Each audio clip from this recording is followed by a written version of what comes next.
একটি 15 ডিগ্রি কোণ আঁকো।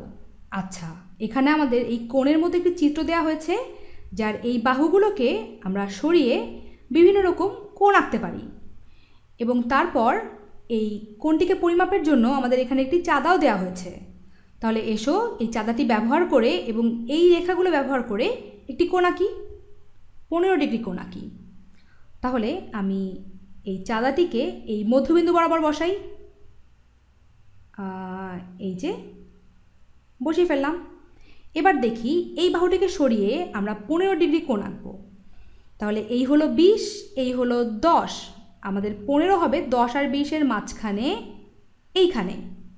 দেখি একটু চাঁদা সরিয়ে, এই যে দেখো এই কোণটি, এটি হলো আমাদের 15 ডিগ্রি কোণ।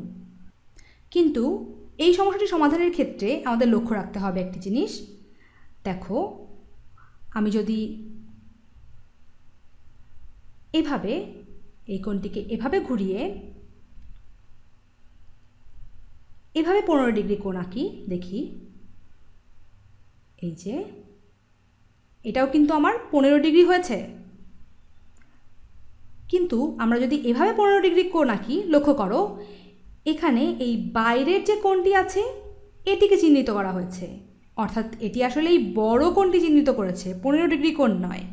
তাই এই সমস্যাটির ক্ষেত্রে আমাদের যেটি করতে হবে, আমাদের দেখতে হবে এই যে এই রেখাটা দিয়ে, এইটা দিয়ে আসলে কোণটাকে চিহ্নিত করছে কিনা। তাহলে আমরা ঘুরিয়ে পরিবর্তন করে নেই। আবার আমরা আরেকবার দেখি,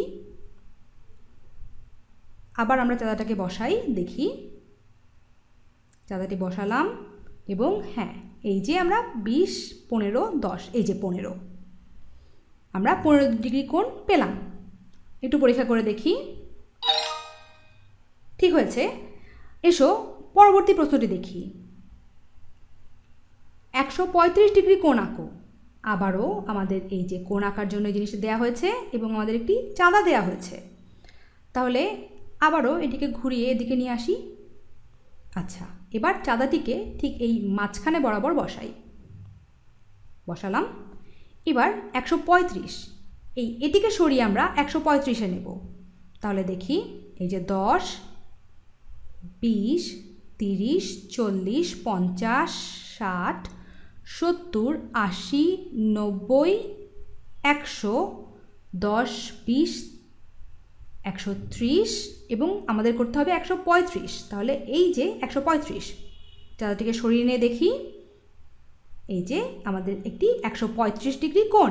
পরীক্ষা করে দেখি, উত্তর সঠিক হয়েছে। আরেকটি করি, 55 ডিগ্রি কোণ আঁকো।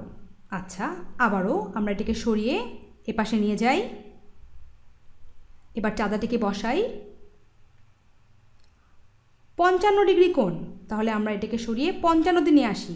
এই 60, এইখানে 50, এই যে 55।